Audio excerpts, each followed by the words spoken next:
बिस्मिल्लाहिर्रहमानिर्रहीम। तो फाइवर जो है ना, ये अब खुली बात के इसराइली कंपनी है। फाइवर से तो हालांकि फ्रीलांसिंग बहुत हो रही थी, लोग इस कदर जो है ना उससे पैसा कमा रहे थे।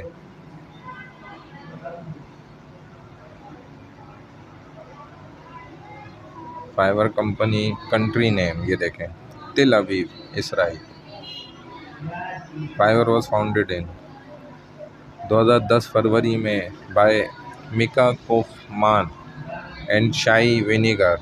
The company is headquartered in Israel, although it operates as a global online freelance marketplace with multiple international offices including New York and London. फरवरी 1, 2010 को तिल अवीव इसराइल ने ये बनाई थी फाइवर, देख रहे हैं, जिससे बहुत से लाखों पाकिस्तानियों ने भी हज़ारों डॉलर कमाए फाइवर से ना। फाइवर ये एप्लीकेशन है, ये हैं उसके बनाने वाले, देखें ये सारे यहूदी हैं, जिसको भी उठा के देखेंगे ना यहूदी कंपनी है। ये उसकी देखें बिल्डिंग है। इन्होंने क्या करा, एक एप्लीकेशन बनाई और पूरी दुनिया से इन्होंने अरबों डॉलर कमाए एक एप्लीकेशन बना के। और क्या था इसके अंदर काम, ये था फाइवर, फ्रीलांसिंग काम था इसका। यानी कि जैसे ठेके देते हैं ना, ठेके नॉर्मली हमारे यहाँ आपने घर बनवाना, एक ठेकेदार को ठेका देंगे ना आप, तो वो ठेका मैं दिलवा दूं किसी को। ये स्टेट एजेंसी वाला, जैसे स्टेट एजेंसी वाला घर बिकवा देता है, घर रेंट आउट करवा देता है, घर जो इस तरह से वो करा देता है, बीच में अपना परसेंटेज लेता है।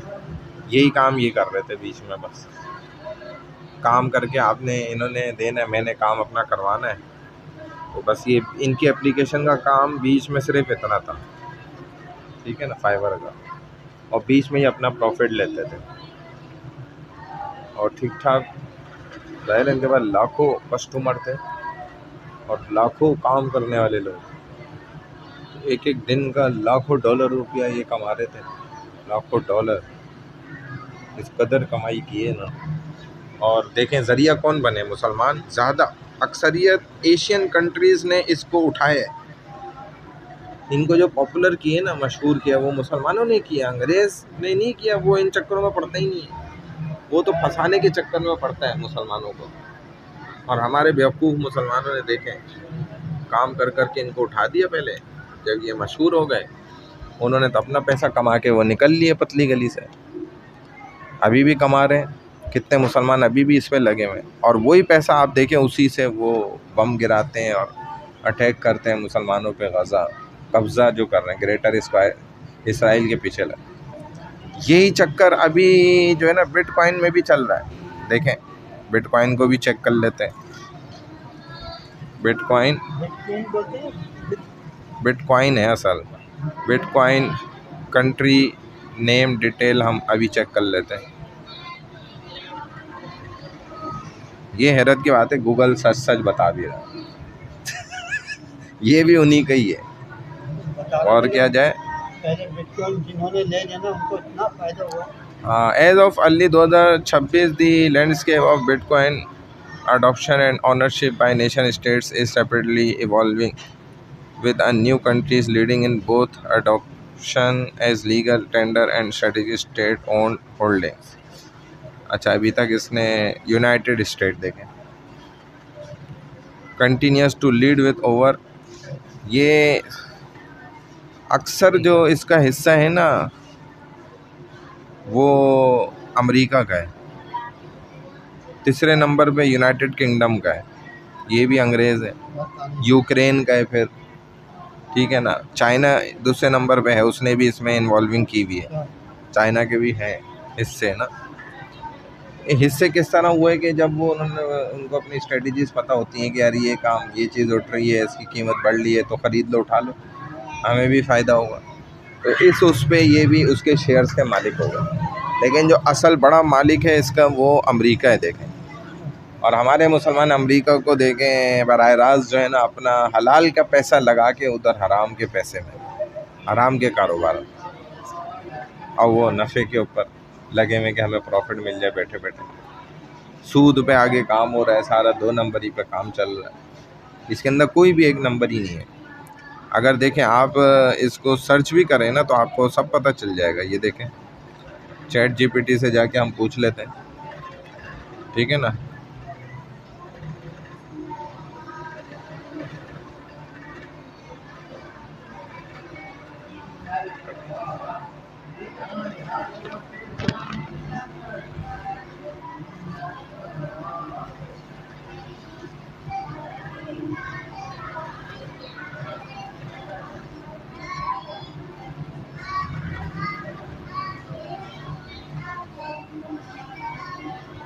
ये बच्चा आएगा इसके भी समझ में नहीं आया। हाँ, ये आता था फिर आया ही नहीं।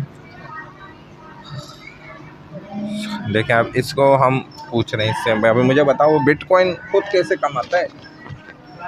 जो लोगों को अगर फ़ायदा दे भी रहा है तो वो कैसे करता है? कहते हैं होल्डिंग, ख़रीद कर रखना। यानी एक चीज़ है मिसाल के तौर पर जैसे खुर्दो नोश की चीज़ है, गंदम है, आटा, चीनी, दालें, ऑयल, तेल, घी, ये सब जिसको रसूलुल्लाह सल्लल्लाहु अलैहि वसल्लम ने ज़ख़ीरा अंदोज़ी करना हराम करार दिया। पहले ही ऑप्शन देके इसमें यही कि चीज़ ख़रीद के जमा करके रख ली, मार्केट से शार्ट कर दो और जब उसकी कीमत बढ़ जाए तो उसको बेच दो। तो ये तो वैसे ही हराम है कि जिस चीज़ की लोगों को ज़रूरत है आप मार्केट से सारी उठा लें, ख़रीद लें, छुपा दें, और जब डिमांड बढ़ जाए यानी कि लोगों की ज़रूरत बढ़ गई ना, अब भाई आटा चाहिए, आटे के बगैर तो मर जाएंगे। हज़रत कम के ऊपर तो बेचने के लिए कोई ज़ख़ीरा अंदोज़ी करता ही नहीं है ना, ज़्यादा बेचने के लिए तो करते हैं। इतने मासूम होते तो यकीन करें हम अभी जन्नत में बैठे हुए होते, यहाँ तो हम होते भी नहीं शायद। वैसे ये भी जन्नत के टुकड़े है माशाल्लाह, हैरत की बात है। तो खैर ये पहला तो देखें ना, पहला तो पॉइंट ही यही है।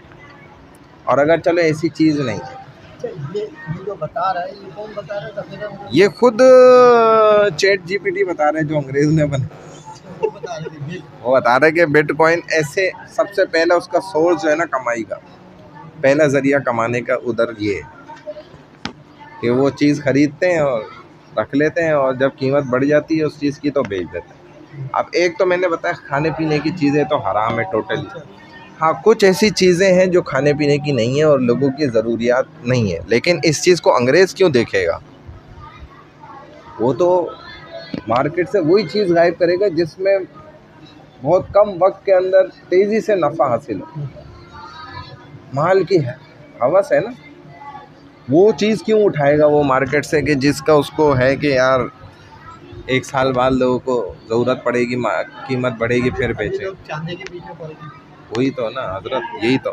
तो अब देखें दूसरा तरीका क्या है, ट्रेडिंग। आप कम कीमत पर ख़रीदते हैं और ज़्यादा पर बेचते हैं। चलो ये तो चीज़ हमारे यहाँ भी जायज़ है, हलाल है कि एक चीज़ आपने होलसेल मार्केट से ख़रीदी प्राइस पे और रिटेल पे आपने बेच दी अपना नफ़ा रख के, चलो ये तो जायज़ है। माइनिंग देखें नाम कैसे कैसे रखें, महंगी मशीनें, बिजली ज़्यादा, कंप्यूटर के ज़रिए बिटकॉइन की ट्रांजैक्शन को वेरीफाई किया जाता है और इसके बदले में बिटकॉइन मिलता है।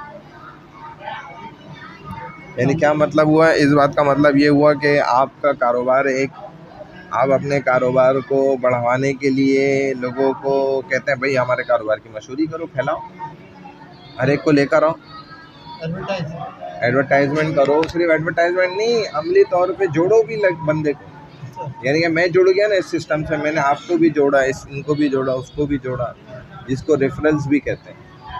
तो जोड़ जोड़ के यानी कि मैं खुद तो फंसा ही फंसा हराम खोरी में, आपको भी फंसाया और ज़्यादा बंदे लेकर आओ ताकि इनका काम और बढ़े। तो यही बात हो गई, आप भी अपना पैसा इधर फंसाएं, लगे आप भी ख़रीदें शेयर्स, इससे औरों की अर्निंग बढ़ेगी। जो जितने बंदे लगाता जाएगा उसके पैसे बढ़ते जाएंगे। फ्रीलांसिंग या सर्विसेज के बदले बिटकॉइन लेना, यानी कि आप इनको कोई भी सर्विस अगर ये आपसे तलब करते हैं, मांगते हैं कि भाई हमें ठीक है अपने इस काम के लिए जो है ना फ़लानी जगह पे हम चाहते हैं जी एक फ्रेंचाइज़ खोल लें, फ़लानी जगह हम लेना चाहते हैं वेयर हाउस के तौर पर, या फिर जो है ना आप हमारे प्रोग्रामिंग को संभालें वहाँ के सिस्टम को, तो उसके बदले भी हम आपको बिटकॉइन देंगे। यानी आप हमें खिदमत दें अपनी और हम आपको उसका इवज़ में बिटकॉइन देंगे। Bitcoin staking interest limited cases, कुछ प्लेटफॉर्म्स पर आप बिटकॉइन रखकर उस पर मुनाफा हासिल कर सकते हैं। हर जगह महफूज नहीं होता, ये धोखा भी हो सकता है। इसमें इसका क्या मतलब है कि आपके पास जब बिटकॉइन मौजूद है तो आप बिटकॉइन से ही बिटकॉइन बनाएं, पैसे से ही पैसा बनाएं, जो कि सूद होता है ना। पैसे पे पैसा कमाना, पैसे पे पैसा कमाना क्या है? सूद है। ये नहीं कि मैंने आपको पैसा दिया और उसी पैसे पर मैंने आपसे कहा भाई इतने में ऊपर लूँगा, तो यही सूद है। और यही कह रहे हैं कि हमारा बिटकॉइन का माशाल्लाह से 5वां तरीका जो कमाने का है, अल्लाह पे वो करवा रहे थे सारा ना, सब बता रहे थे खाते के बेटा फलाने से इतने इस महीने के किस्त के पैसे लेने और इतना ऊपर सूद लेना। हाँ, तो लोग पूछ रहे थे खैरियत है हाजी साहब, आप बच्चे को समझा रहे हैं इस दफा का सारा खाता। हाँ, वो असल में मैं हज पे जा रहा हूँ ना, तो बाकी का 2-3 महीने का ब्याज और सूद जितना होगा वो ये बच्चा आपसे लेगा। इसके जिम्मे लगा के जा, कहाँ जा रहे हैं? हज पे। और क्या जिम्मे लगा के जा रहे हैं? सूद के सारा सूद जो है बच्चा जमा करेगा। तो ये हाल है। तो 5वां इनका माशाल्लाह तरीकेकार कमाने का क्या है? सूद पर, बिटकॉइन के जरिए सूद कमाना। एफिलिएट प्रोग्राम, कुछ क्रिप्टो वेबसाइट्स आपको रेफरल के जरिए कमीशन देती हैं अगर आप किसी को ज्वाइन करवाएं, ये भी वही है, ठीक है। फॉसेट वेबसाइट्स फ्री बिटकॉइन, कुछ वेबसाइट्स थोड़ा थोड़ा बिटकॉइन फ्री भी देती हैं, एड्स देखने या टास्क करने पर कमाई होती है। आप उनके एड्स देखते हैं, भले उस एड के अंदर जो है ना शराब का एड चल रहा हो, मशहूरी तो हो रही है ना, भले कोई और गलत प्रोडक्ट का भी चल रहा, उस पर भी आपको मिलते हैं। बिटकॉइन में सरमायाकारी, लॉन्ग टर्म इन्वेस्टमेंट, यानी आप अपना पैसा बिटकॉइन में लगाएं हलाल का इस हराम काम के अंदर, उस पर आप वक्त के साथ साथ लंबा अरसा गुजरेगा और आप कमाएंगे माल। देख रहे हैं अहम बातें। जो बेचारे दीन का नहीं पता, दीन के बारे में नहीं पता, वो जमा नहीं कर सकते। दुनिया का पता है, दीन का क्यों नहीं पता? लगे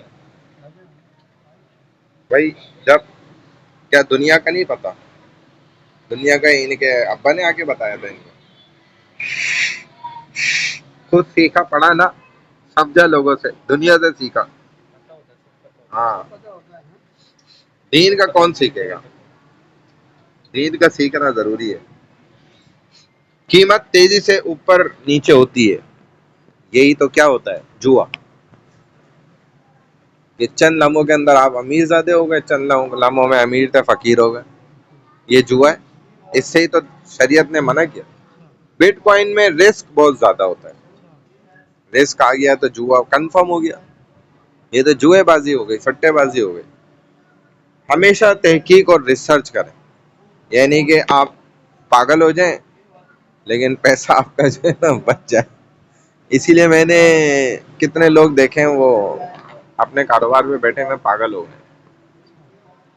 ऐसे थोड़ी लोग मुसलमान कराची खुदकुशियां कितना कर रहे हैं। कितना बेहतरीन शहर है, जैसे कराची, लाहौर। ऐसे लोग, अरे बेटे आप कारोबार क्यों नहीं करते मेरी तभी देखे अहम बातों में बता रहे हैं कि कभी भी अपनी सारी रकम ना लगाएं हाँ, ये इसमें, भी बता। ये समझा रहे खुद ही।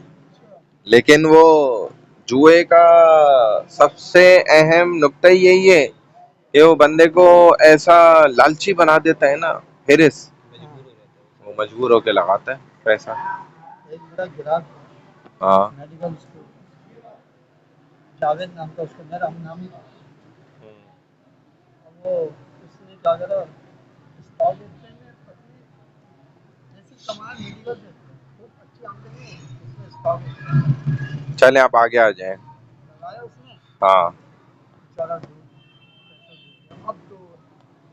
होने लगा, कहाँ ऐसा फिर कपड़े से बांधना, अब तो सिलाई देने तक के लिए होने वाले हैं।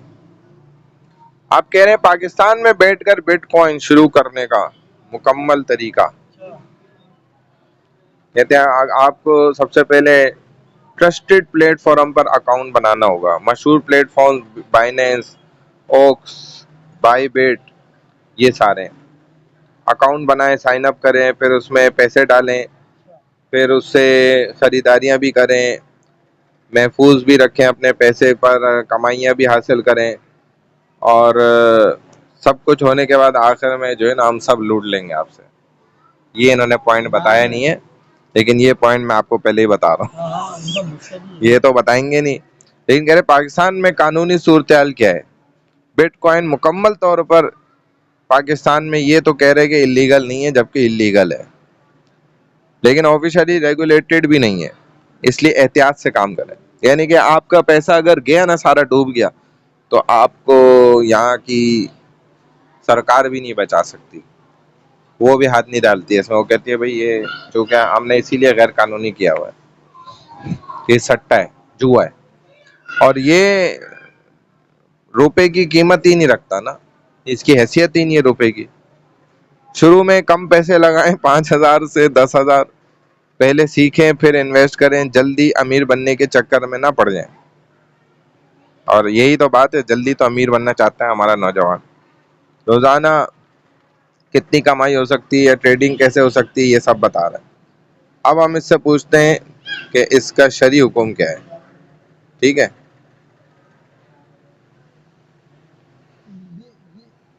ये कैसे बताएंगे शहरी हैं? हाँ ना, देखें बता रहे हैं। कहते हैं बिटकॉइन का शरई हुक्म क्या है। ये एक अहम और कुछ हद तक इख्तलाफी मसला है, क्योंकि जदीद दौर की चीज़ है। मुख्तलिफ उलमा की मुख्तलिफ आरा है, मैं आपको बैलेंस और वाज़े अंदाज में बताता हूँ। वो उलमा जो बिटकॉइन को नाजायज़ कहते हैं, कुछ बड़े इस्लामी इदारे और उलमा के मुताबिक इसमें शदीद उतार चढ़ाव, वोलेटिलिटी, शदीद चढ़ाव एकदम, फिर नीचे, इसमें सट्टेबाजी, गरर, स्पेकुलेशन उसको कहा जाता है, ये शामिल है। इसकी कोई फिजिकल, हाँ उनके शरई नुक्ते नजर से ना, इसकी कोई भी फिजिकल बैकिंग नहीं है। जाहिरी तौर पे ये कोई हकीकत में मौजूद नहीं है, कि जैसे हमारे हाथ में हकीकत में नोट होते हैं, हाँ, सोना होता है, चांदी होता है, ये हकीकत में हाथ में नहीं आ सकता। इसकी जाहिर कुछ भी नहीं है, ये बस वही डिजिटल बिजली के अंदर है, करंट में है, बस करंट ही करंट में चलेगा। आपको भी तेज करंट लगाएगा और निकल लेगा। समझ गए ना। तो बास केसेस में इलीगल एक्टिविटीज में इस्तेमाल होता है। इलीगल यानी कि जो गैर कानूनी होती है ना, उन केसेस, ऐसे भी केसेस हैं। इन वजूहात की वजह से वो इसे हराम और मुश्तबे भी कहते हैं, इससे बचना चाहिए। वो उलमा जो जायज कहते हैं, हालांकि जायज कोई भी नहीं कहता इसको, ठीक है ना, लेकिन उनकी शराइत ही ऐसी है कि वो इसमें आपको नजर ही नहीं आएंगी कि इसमें धोखा ना हो। धोखा तो खुला है, सूद इंटरेस्ट ना हो, सूद भी है इसमें, हराम काम में इस्तेमाल ना हो, हराम काम में भी इस्तेमाल है, जुए के, शराब खानों में, हर उल्टे सीधे कामों में ये इस्तेमाल हो रहा है बिटकॉइन। हाँ फिर तो हराम हो गया।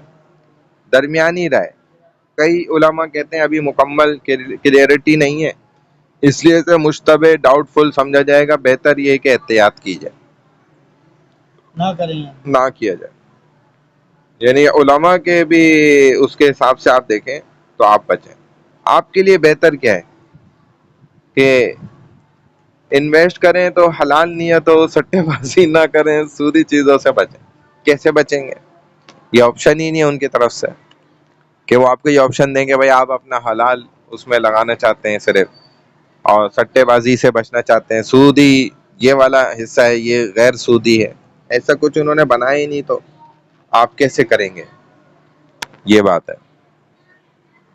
तो अल्लाह ही बचा ले, इंसान बच गया तो बच गया, वरना बचना बड़ा मुश्किल काम है। ये चल रहा है आजकल मार्केट में ना, ये आया हुआ है ताज़ा ताज़ा। हुकूमत पाकिस्तान की जानिब से कम कीमत पर housing finance scheme, easy home, Meezan bank, ठीक है ना, और यहाँ क्या लिखा हुआ है कि प्रीमियर इस्लामी बैंक, सही है। और लिखा हुआ है कि प्रोडक्ट की अकसाम के घर फ्लैट की खरीदारी, अपने प्लॉट पर घर की तामीर या तामीर के साथ प्लॉट की खरीदारी, घर ज्यादा से ज्यादा 10 मल्ला 2720 मुरब्बा फीट, फ्लैट अपार्टमेंट ज्यादा से ज्यादा 5 कम से कम 1500 मुरब्बा फीट, घर कम से कम 10 मल्ला, मरने का हिसाब है, हमें तो मरने का नहीं। वही 2720 मुरब्बा फीट, 5 नहीं नहीं ये 400 गज कुछ बनता है मेरा अंदाजा है। फाइनेंसिंग की मुद्दत 20 साल तक, फाइनेंसिंग की मुद्दत 20 साल, 20 साल तक पैसे जमा करा दो, अदा कर देना। प्रॉपर्टी यूनिट की कीमत की कोई हद नहीं। एहलियत का मयार, पहली बार घर का मालिक बनने वाला अफराद हो, पहली बार मालिक बने। करामत CNIC के हामिल हो, कम अज कम 20 साल, ज्यादा से ज्यादा 60 साल अदायगी की मुद्दत के अख्ताम पर हो। जिनके नाम पर कोई घर ना हो, तमाम अफराद के लिए कम अज कम मजमूई माहाना आमदनी 40,000 रुपये हो, यानी 40,000 माहाना कमाता हो। फाइनेंसिंग की हद 1 करोड़ रुपए तक, 1 करोड़ रुपए तक इनसे लिए जा सकते हैं, ठीक है। रियायती शरह मुनाफा पहले 10 साल के लिए 5%, 10 साल से जायद मुद्दत के लिए 1 साला किबोर प्लस 3%, ठीक है। ये अदायगी ये लेंगे, इन्होंने इसमें लिखा नहीं कि ये सूद होगा, लेकिन ये मैं आपको बताता हूँ ये क्या होगा। फाइनेंसिंग की मालियत अगर 10 लाख लेंगे तो माहाना 6,600 रुपए देने होंगे, 20 लाख लेंगे तो 13,199 रुपए हर महीने देने पड़ेंगे, 40 लाख लेंगे तो 26,358 रुपए हर महीने देने होंगे, 26,358 अगर 40 लाख लेते हैं। 60 लाख पे 39,557, 40,000 हो गए। 80 लाख पे 52,796 और 1 करोड़ पे 65,996, ठीक है। ये देने पड़ेंगे। अब लोग पूछ रहे हैं भाई ये हलाल है कि हराम है, तो आप ये भी समझ लें। कहते हैं भाई इस मसले के बारे में एक इस्लामी बैंक की जानिब से अपना घर प्रोग्राम इजी होम के नाम से हाउसिंग फाइनेंस स्कीम पेश की जाती है, जिसमें बैंक बजाय सारिफ के साथ मिलकर मकान खरीदता है, फिर माहाना एक साथ की सूरत में रकम वसूल करता है और उसमें नफा किराए की शरह कीबोर्ड के साथ मुंसलिक होती है। कीबोर्ड ये एक सिस्टम है, वो भी आ जाएगा। अब दरियाफ्त तलब अमर ये है कि इस स्कीम की शरई हैसियत क्या है, आया इसके तहत घर हासिल करना जायज़ है या ये सूद के जुमरे में दाखिल है। इस मसले का बता रहे हैं ना, अब देखें। इस मसले का दुरुस्त हुक्म समझने के लिए जरूरी है मज़कूरा स्कीम की हकीकत को अच्छी तरह जान लिया जाए। मौजूदा दौर में इस्लामी बैंक उमूमन इस किस्म की हाउसिंग स्कीमों को मुशारका मुतनाक़िसा के उसूल पर पेश करते हैं। हाँ,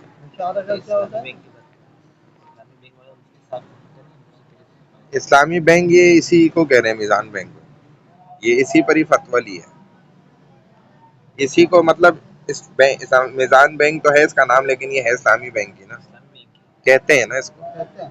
इस्लामी बैंक वैसे अलग है नाम के एतबार से, लेकिन मीज़ान बैंक भी अपने आप को इस्लामी बैंक कहता है कि हम इस्लामी बैंक है। वो वाला इस्लामी बैंक है नहीं, मतलब कि हम वैसे इस्लामी बैंक है, ये इसी का ही जवाब दे रहे हैं इस तरह। तो ये कह रहे हैं कि मुशारका मुतनाक़िसा के उसूलों पर ये कहते हैं कि हम चलते हुए ना शरई एतबार से ये कर्जा दे रहे हैं। पहली बात तो मैंने उस दिन की थी ना कि रसूलुल्लाह सल्लल्लाहु अलैहि वसल्लम ने तो कर्जा लेने से मना, और आपने तो नमाज जनाजा नहीं पढ़ाई उस साहबी की, और ये कर्जा देने के लिए आपको इतना इश्तिहारात चला रहे। ये क्या बात, पहली बात तो यही गलत हो गई ना कि इसका मतलब कि आपका मफाद है, फायदा है ना कर्जा देने में, इधर यानी देने में आपको फायदा हो रहा है। हम तो समझते हैं सिर्फ लेने में फायदा, देने में फायदा हो रहा है तो आप पीछे लग रहे हैं ना यार। ऐसे ऐसे कोई आपके पीछे क्यों लगेगा कि भाई 1 करोड़ ले लो मुझसे। जरूर वो 1 करोड़ दे के आपसे 2-4 करोड़ कमाना चाहता है, कुछ पीछे मफाद है उसका, वरना ये क्यों देगा आपको 1 करोड़ कोई। अकल से सोचें यार, वही तो नहीं, 1,000 अगर देना चाह रहा है आपको तो जरूर वो आपसे 1,200 लेना चाह रहा है, कुछ ऊपर तो कुछ लेना चाह रहा है, तभी वो आपके पीछे लग रहा है ना, पीछे भी लग रहा है आपके। तो अब बात समझें, ये कहते हैं कि हम मुशारका मुतनाकिसा के उसूल पर पेश करते हैं, जिसका खुलासा ये बैंक और सारिफ मिलकर किसी मकान के मालिक बनते हैं। फिर आहिस्ता आहिस्ता सारिफ बैंक का हिस्सा खरीदता जाता है और साथ साथ उसके हिस्से का किराया भी अदा करता जाता है। यानी कि ये उस मकान में रहता है, ले लेता है, और उसका जैसे एक इंसान रहते हुए किराया अदा करता है ना, ये किस्तों की शक्ल में, वो किराए की शक्ल में किस्तें दे रहा होता है। और जैसे जैसे पैसे देता जाता है, यानी क्लाइंट।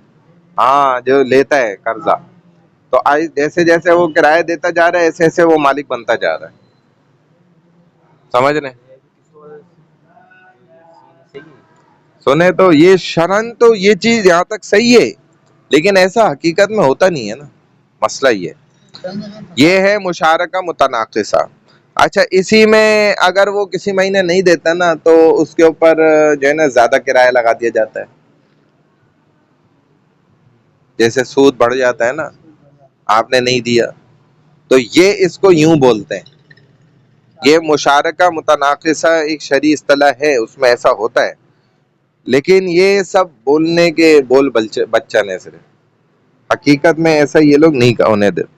अगर इस पूरे मामले को सादा अंदाज में बयान किया जाए तो इसकी सूरत ये बनती है कि एक शख्स मकान खरीदने के लिए कुछ रकम खुद अदा करता है और बाकी रकम बैंक फराहम कर देता है उसे। यूं दोनों इस मकान में शरीक हो जाते हैं। इसके बाद चूंकि मकान मुकम्मल तौर पर सारिफ के कब्जे में होता है, इसलिए बैंक अपने हिस्से के बदले किराया लेता है। फिर हर माह सारिफ कुछ रकम अदा करके बैंक का हिस्सा खरीदता जाता है, यहाँ तक कि आखिरकार मुकम्मल मकान उसी की मिल्कियत में आ जाता है। ये बैंक के, नहीं, सारिफ के, जिसने सारिफ के। जिसने कर्जा लिया। ये बुनियादी ढांचा अगरचे बज़ाहिर शरई उसूलों से करीब मालूम होता है, लेकिन इसकी असल हैसियत का दारोमदार इस बात पर है कि आया ये तमाम मामला हकीकत में इसी तरह अंजाम पाते हैं या महज कागजी कार्रवाई तक महदूद होते हैं। क्योंकि हकीकत में उसका मालिक बनना, हिस्सेदार बनना, वाकई में किराया लेना, ये सब जरूरी है। इसी जैसा बता रहे हैं ना शरई तरीका, उसी के मुताबिक करना भी जरूरी है ना। अगर वो नहीं करता है, एक आदमी बोलता है, उससे आप पूछते हैं भाई बताओ जानवर को शरई एतबार से इस्लामी तरीके से कैसे ज़िबा करते हैं, कह जी ऐसे ही ज़िबा करते हैं, बिस्मिल्लाह अल्लाहु अकबर, और छुरी फेरते हैं और इतनी नसें काट देते हैं, और जब करने का वक्त आए तो उसने यहीं से कुल्हाड़ा मारा और काट दिया। तो अब आप भी देखकर बोलेंगे हाँ बिल्कुल वेल डन, सही किया आपने। हराम हो गया ना वो तो, लेकिन उसने बताया पूरा तरीका सही कि भाई उसको गिराएंगे, बांधेंगे, किबला रुख करेंगे, बिस्मिल्लाह अल्लाहु अकबर, छुरी तेज करके फेरेंगे। लेकिन उसने जब करने की बारी आई तो उसने डायरेक्ट कुल्हाड़ा मारा। बताया उसने सही बिल्कुल। तो बताना अलग बात है और करना करना अलग बात। यही होता है यहाँ भी कि बताते कुछ है लेकिन करते नहीं। कुछ और है। तो चनाचे अगर ये स्कीम दर्ज झेल शराइत के मुताबिक हो तो शरन उसमें गुंजाइश है बैंक हकीकतन मकान में शरीक हो और उसकी मिल्कियत साबित हो, कागजों के हिसाब से ऑनर बने, वो मालिक बने। बैंक अपने हिस्से पर कब्जा हकीकी या हुक्म हासिल भी करे, कर्जा भी कर ले, या जो उसका कब्जा है वो हकीकी तौर पे जाहिर करे। किराया वाकई मकान के इस्तेमाल के बदले हो, ना कि महज दी गई रकम पर इजाफा। वाकई जो है ना उसी नियत से ही किराया लिया जाए, कागजी जो पूरा आप बनाते हैं ना एक एग्रीमेंट, वो बनाया जाए पूरा। हाँ, और खरीदो फरोख्त, किराए और शराकत के मायदे अलग अलग हों, एक मायदे में नहीं है, ये अलग अलग मायदे हैं, कॉन्ट्रैक्ट डिफरेंट है ना, अलग अलग है। यानी कि खरीदो फरोख्त और किराए और शराकत के मायदे अलग अलग बनेंगे, और एक को दूसरे पर इस तरह मशरूत ना किया जाए कि वो सूदी हीला बन जाए। यानी कि ये ना बोले कि भाई तुम भूल गए हो कि हमने आपको ये कर्जा दिया था सारा, और अभी आप जो है ना वो हमारे साथ किराए में ये ड्रामेबाजी कर रहे हो। वो वाली बात को इधर जोड़े नहीं। पूरे मुआहदे के दरमियान बैंक ये हरकत ना करे, और बैंक तो कभी भी ऐसी हरकत छोड़ेगा ही नहीं, वो तो जरूर करेगा, हर दफा करेगा वो। आप आकर दें किराया इधर, और आपको नहीं याद है हमने आपका किस वक्त में आपका साथ दिया था, जब आपको कितनी जरूरत थी घर की। यानी कि वो कपड़े भी उतार देंगे। ये हराम है। अगर ये सूरत हो गई तो ये सूद हो गया डायरेक्ट। आप मजबूर कर रहे हो उस सूरत से इसको। वो पहली बात तो हमारे यहाँ कानून में कोई ऐसी भी नहीं होती किसी काम में। अच्छा, खरीदो फरोख्त किराए शराकत के मादे अलग हो, नुकसान की सूरत में बैंक भी अपने हिस्से के मुताबिक जिम्मेदारी बर्दाश्त करे। हालांकि वो नहीं करता, तो कहता हमने तो दिया है तो हमारा दिमाग सही है। हाँ, मुआहिदा देखो उसमें क्या लिखा हुआ क्या है, लिखा हुआ है? लिखा हुआ होता है बाकायदा छोटा छोटा सा ना, हाँ, कि बैंक नुकसान की सूरत में, यानी कि बिल फर्ज अगर वो घर जो है ना गिर गया, सारा जलजला आ गया खुदा न खास्ता, तो अब बैंक क्या बोलेगा जी माशाल्लाह अब तो आप गए, अभी तक तो आपके हमने कपड़े उतारे थे, तो हम आपकी खाल भी उतार दें, लिहाजा आप खाल उतारने के लिए जो है ना तैयार हो जाए। ये तो गया, नहीं समझ आ रही बात, और ये होता है, होता है। ये हमने बहुत दफा देखा ही है। तो खरीदो फरोख्त किराए शराकत के मायदे अलग हो, नुकसान की सूरत में बैंक भी उतने फीसद का, जितने का वो मालिक है ना उतने का वो भी नुकसान में बराबर शरीक होगा। अच्छा, हाँ, ऐसी सूरत में ये मामला मुशारका मुतनाकिसा के तहत जायज होगा, क्योंकि इसमें कर्ज के बजाय शिराकत और इजारा यानी किराए का उनसर पाया जाता है। लेकिन अगर हकीकत इसके बरक्स हो, उलट हो, मसलन बैंक सिर्फ रकम फराहम करे, मकान कभी उसकी हकीकी मिल्कियत में ना आए, या वो हर सारिफ की हकीकी मिल्कियत में ना है। नहीं बैंक की, हम्म,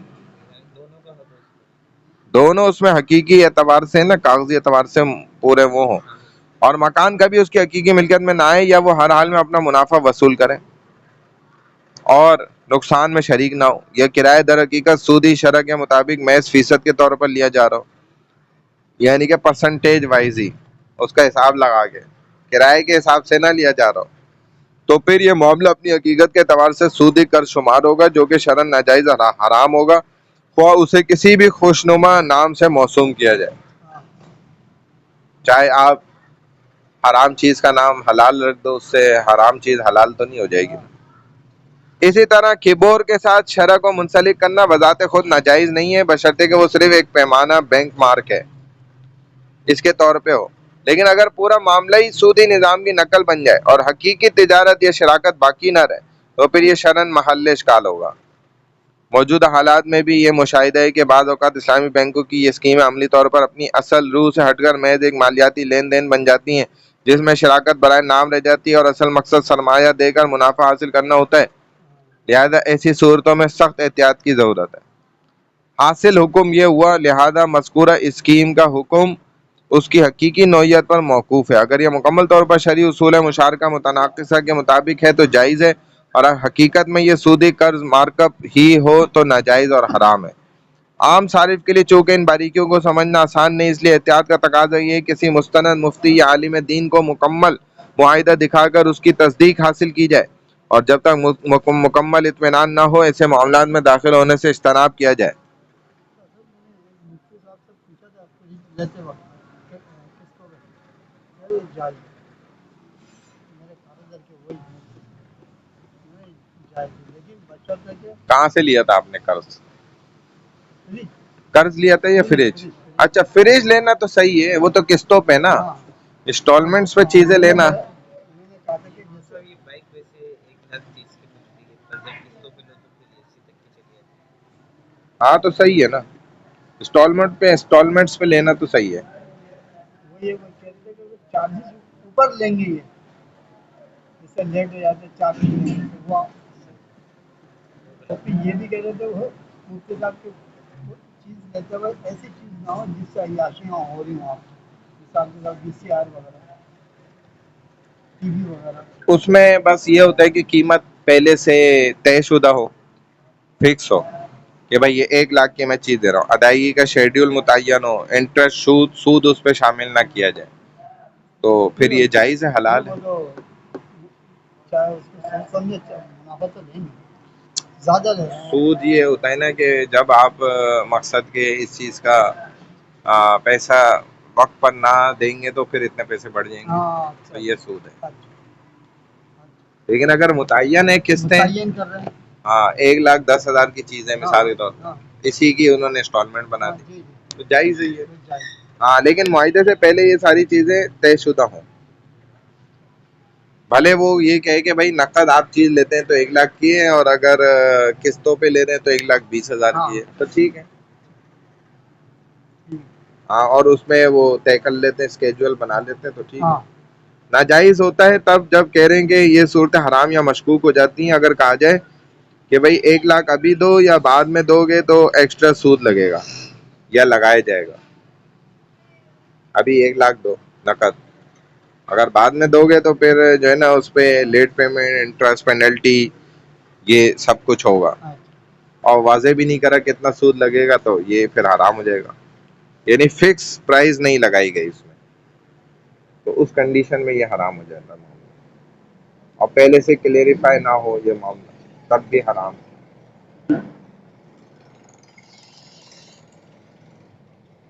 जो उन्होंने रकम ली ना, जो उन्होंने रकम लिख दी वही हम लोग देते, वही देते, उससे हाँ, ऊपर वही नहीं उतनी ही लेते, देनी है, उससे और अलावा लेते नहीं। भी नहीं ऊपर। हाँ, टाइम वाले हैं ये, हरी मस्जिद के बाद टाइम वाले। पहले तो मैंने गुलशन इकबाल से उठाया, अच्छा, अब ये टाइम वाले हैं, ये अच्छे लोग हैं। बड़ी टाइम दुकान है। हरी हरी मस्जिद के पास है, बड़ी दुकान है अच्छा, माशाल्लाह। हाँ मैंने शायद देखी है, इलेक्ट्रॉनिक की है ना। जी। अच्छा, टेक्स्ट से ना, टेक्स्ट निकालना, जैसे कोई उर्दू में बयान है, इंग्लिश में कोई भी बात है, स्पीच है, तो ये देखें, ये वेबसाइट भी निकाल के देती है। MP4 कोई वीडियो है, उससे आप टेक्स्ट में निकालना चाहते हैं, लिखा हुआ रिटर्न में मुझे मिल जाए, ये भी निकालेगी। MP3 से टेक्स्ट में निकालना चाहते हैं, आवाज है, आपकी रिकॉर्ड की हुई आवाज है, उससे निकालना चाहते हैं। इसी तरह देखें, बहुत सारे ऑप्शन है इसके अंदर, ऑडियो वीडियो दोनों है, उससे निकालना चाहते हैं, ये सारे काम करती है। अभी मैं इससे जो है ना एक बयान है वीडियो का, उससे देखें टेक्स्ट निकाल रहा हूँ, ये भी फुल फ्री नहीं है, लेकिन जुगाड़ से मैं इससे पूरा फ्री में निकाल लेता हूँ। मतलब एक यूं समझ लें कि हीले के जरिए से। अच्छा। वरना ये वेबसाइट भी पैसों पे है, लेकिन अदब तो हर एक में ये वाले पैसे लगा दिए, पैसा, यानी कि ये काम फ्री में नहीं होगा ये आपको। हाँ, इनके वहां भी आप अगर 7 दिन ये काम करना चाहते हैं तो 880 रुपए देने पड़ेंगे, लेकिन मैं देखें अभी इससे फ्री में निकाल लूंगा। अरे जैसे कोई बयान वगैरह अगर आप लेना चाहें या कोई तकरीर मुझे करनी हो, वो भी हो जाती, मिल जाती, इससे मिल जाती हाँ, है मिल ना। जाएगी। नहीं, अभी जो हम बात कर रहे हैं ना, अभी तो हम ये बात कर रहे हैं कि जैसे हम बात कर रहे हैं ये रिकॉर्ड हो गई, अब इसको मुझे लिखा हुआ चाहिए। नहीं समझे? आज जो हमने अभी बात करी वो, हमने जो बात करी है ना, हाँ ये पहले दौर में तो क्या होता था कि जी कातिब होते थे, वो लिखते थे ना, वो लिखते थे, बैठ गए आपके सामने, आप बोलते जा रहे हैं, वो लिखते जा वो रहे हैं, लिखते सुनते जा रहे हैं। हाँ। अभी तो ये हमने रिकॉर्ड कर लिया, रिकॉर्ड कर लिया, अब ये मुझे टेक्स्ट में चाहिए लिखा हुआ, तो ये 2 मिनट में लिखा हुआ में निकल आता है। अच्छा लेकिन इस पे लगाते हैं वो पैसे, अच्छा। कि भाई हम फ्री में आपको क्यों दें। देखें ये आ गया पूरा बयान जो है ना, ये अल्लाह भला करे हैगा तकरीबन, अभी टाइम इधर आ जाएगा इसका, कितने घंटे का, ये काफी लंबा बयान है। अच्छा ये पूरा देखें, ये टेक्स्ट में आ गया, ये जो देखें, आपने तिलावत करी होगी निकल सकती है। वो भी निकल जाएगा, सब निकलेगा। देखें ये बना रहा है इसको पूरा ना, अब ये कितने घंटों का क्यों ना हो ना, ये उसको निकाल देगा। अब इसको फ्री उठाने का तरीका जो है ना, देखो ये यहाँ से करके ना, ये सेलेक्ट ऑल किया, कॉपी कर लिया ना, ये आपके पास आ गया। अब इसको आप कहीं और सेव करें, वरना इसमें आगे जाएंगे ना तो ये पैसे मांगेगा कि अब ये आप डाउनलोड करने के इतने पैसे दें, फिर डाउनलोड। लेकिन यहाँ से देखें मैंने फ्री में उठा लिया। अब मैं यहाँ से गया, ये जो निकाल के दे रहा है भी ये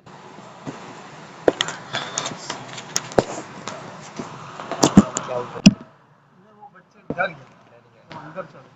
वो इसने हो सकता है बच्चे दिए हुए हो ना, कुत्तियों वगैरह ने। बहुत दिए हैं। नहीं, यहाँ इसका यहाँ नहीं। प्लाट में दिए हैं, बस वो यहाँ यहाँ आई होगी वो बच्चों के साथ साथ बच्चे आए हैं। जब ऐसा होता है ना, फिर तो वो नहीं छोड़ती भाई। मैंने तो मार मार के ना मेरे गली में आना छोड़े, मैंने ऐसा मार को, बच्चे भी डरते हैं ना वो, कि तो भाई फिर उनको आए देख ना के मेरे वो गली में। अब देखें ये कॉपी होकर यहाँ तक आ गया। हाँ, ये ज्यादा है ना, ज़्यादा की वजह से नहीं आता। इस वजह से नहीं आ रहा था। अब यहाँ तक हमने कर लिया था, क्या था ये, ऐसे अहमक गुजरे। यहाँ तक हमने कॉपी किया, अब इससे आगे करके करते हैं। शायद पूरा हो गया मेरे ख्याल से।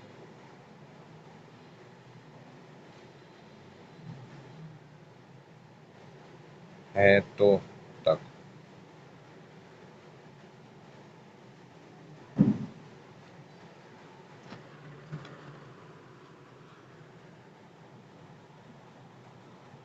आ गया, हाँ जी,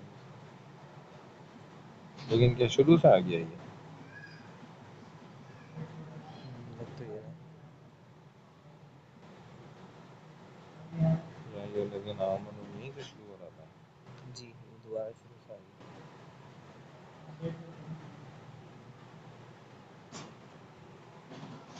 वापस करते हैं।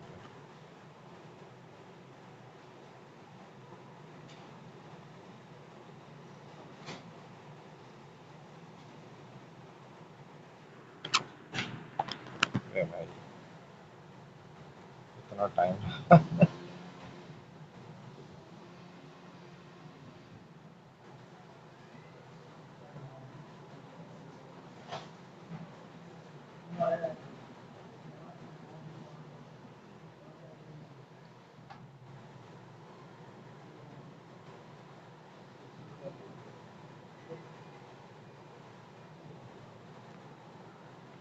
पता नहीं कहाँ तक हुआ था वो।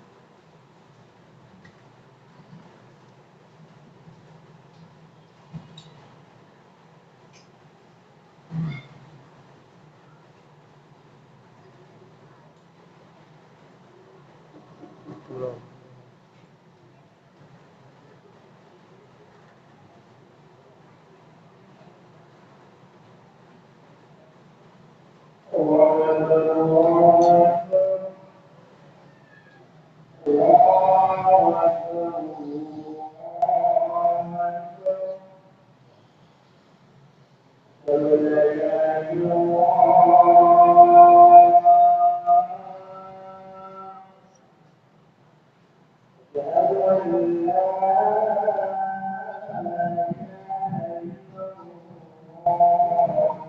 यहाँ तक करके देखते हैं, नहीं हुआ ना?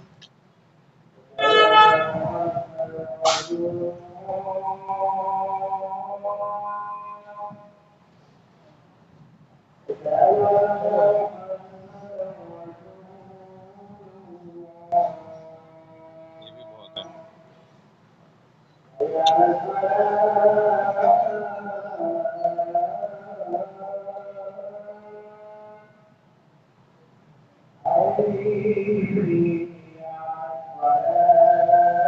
ये हो गया।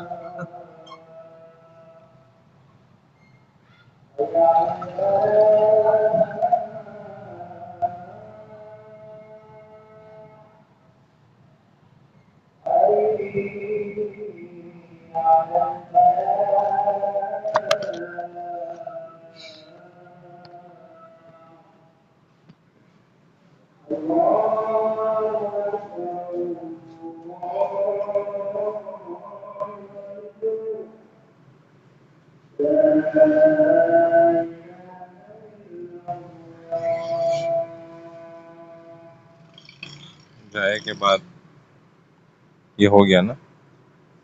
हाँ, इसका मतलब है थोड़ा थोड़ा करके हो जाएगा। अस्सलाम वालेकुम जी, खैरियत है?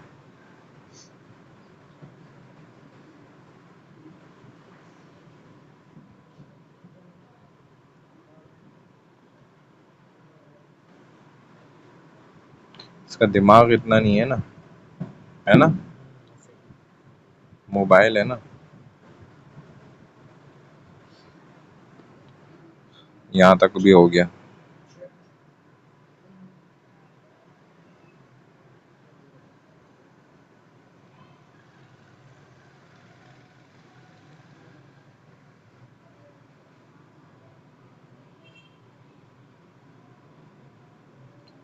नजरें झुक जाती हैं और कहाँ है यहाँ पर, नजरें झुक जाती हैं और अच्छा भाई, मुझे बता।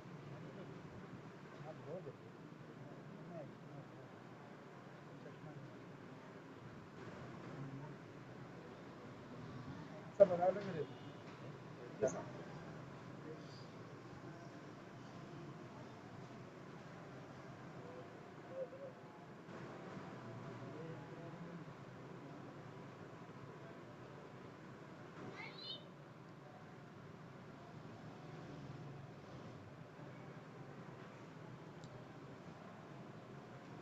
ले ये तो ऊपर तक चला गया है ना। इसको पढ़ के नीचे नहीं आया वापस।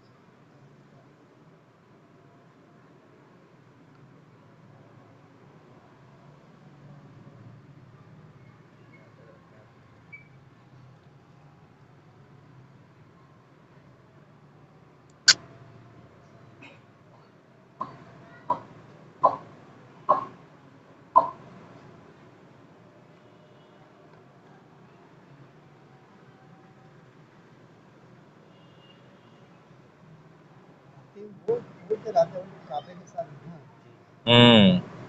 यूं कुछ कर लीजिए।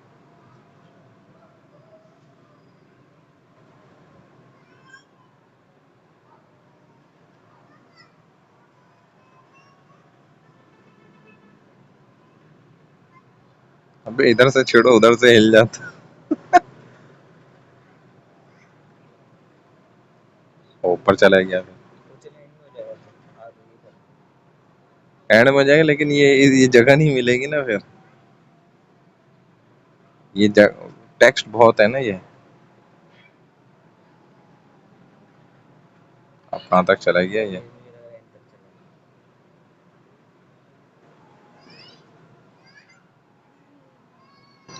मतलब एंड में थोड़ा मसला है लंबे टेक्स्ट में, इसमें ये छोटे टेक्स्ट आसानी से हो जाते हैं। सही है।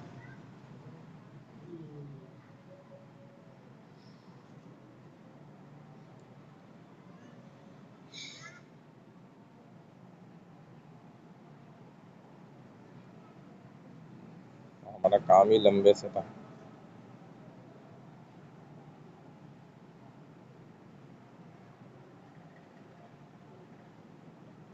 इसका नीचे वाला भी देख नहीं रहा ना।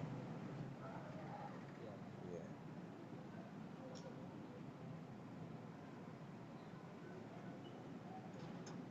और इधर तक हो गया।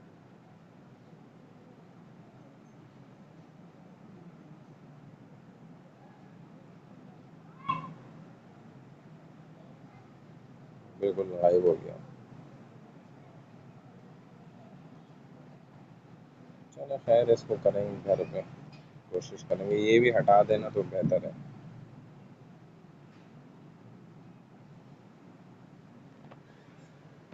डेस्कटॉप पे भी ज़रा सा वो मसला करता है।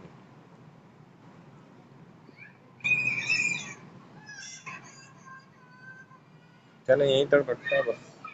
और चीज़ें मैं इंशाल्लाह ढूंढूंगा लेकर आऊँगा। जब इसको डाउनलोड पे जाएंगे ना तो फिर ये वो पैसे वाला चक्कर आ जाएगा। हालांकि बेहतरीन तरीका यही है।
अरे भाई क्या हो गया।